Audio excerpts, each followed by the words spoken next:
Pemirsa, pasti kita pernah dan akan merasakan tahapan-tahapan dalam kehidupan ini. Sesuai yang diberitakan dalam Al-Quran, dapat disimpulkan ada 5 tahapan kehidupan manusia. Apa sajakah itu? Mari kita simak dalam Zoom In.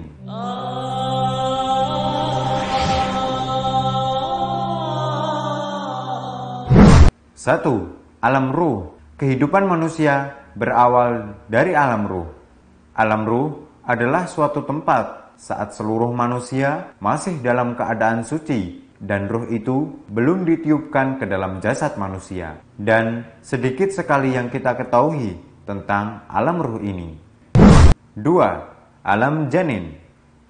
Manusia mulai terbentuk secara fisik dalam rahim seorang ibu yang dikatakan berasal dari air yang hina dan kotor dan tersimpan dalam tempat yang kokoh, yaitu rahim. Janin mengalami proses perkembangan dalam rahim dan dibentuk sesuai dengan kehendak Allah Subhanahu wa Ta'ala. Dan disempurnakannya tubuh manusia ini setelah terbentuk, barulah Allah meniupkan ruh ke dalam janin. Dan saat itu pula ditetapkan 4 perkara, yaitu rezekinya, ajalnya, amalnya, dan kecelakaan atau kebahagiaan baginya. 3. Alam dunia. Setelah sekitar 9 bulan berada di dalam rahim seorang ibu, maka lahirlah manusia ke alam dunia dalam keadaan polos dan suci. Setelah lahir, manusia akan lebih mengenal fenomena kehidupan dunia dan lalai pengetahuan tentang kehidupan akhirat. Kehidupan manusia di alam dunia pada hakikatnya merupakan ujian-ujian seumur hidupnya untuk menentukan tempatnya di akhirat kelak. Dan manusia ditugaskan Allah Subhanahu wa Ta'ala untuk menjadi khalifah di muka bumi dan untuk beramar ma'ruf nahi mungkar, menyuruh kepada kebaikan dan melarang kepada kemungkaran. 4.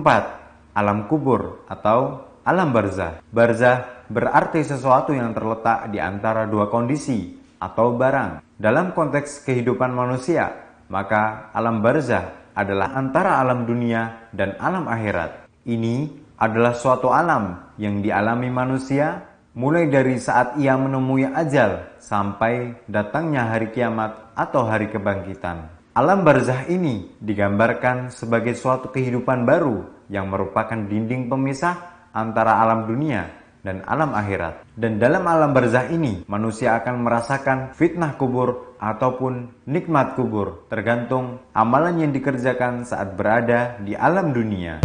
5. Alam akhirat. Kehidupan di dalam alam akhirat didahului dengan peristiwa kiamat, di mana malaikat meniup sangkakala membangunkan para arwah yang tidur dalam alam kubur, diikuti 1 kali tiupan sangkakala. Suasana dan keadaan golongan manusia di hari itu berada dalam kepanikan. Tidak ada yang bisa saling tolong-menolong dan tidak ada yang peduli antara satu dengan yang lainnya. Alam akhirat ini pun ada tahapannya. Yang pertama, hari kebangkitan, lalu hisab amalan yang dikerjakan di dunia hingga hari pembalasan yang menentukan akan kehidupan selanjutnya. Akankah ia ke surga Allah Subhanahu wa Ta'ala atau ke neraka jahanam? Semoga kita diberi kemudahan dalam menjalani kehidupan kita dan mendapatkan ridhonya, dan tak lupa pula mendapatkan rahmat Allah Subhanahu wa Ta'ala agar kita dimasukkan dalam jannahnya. Amin.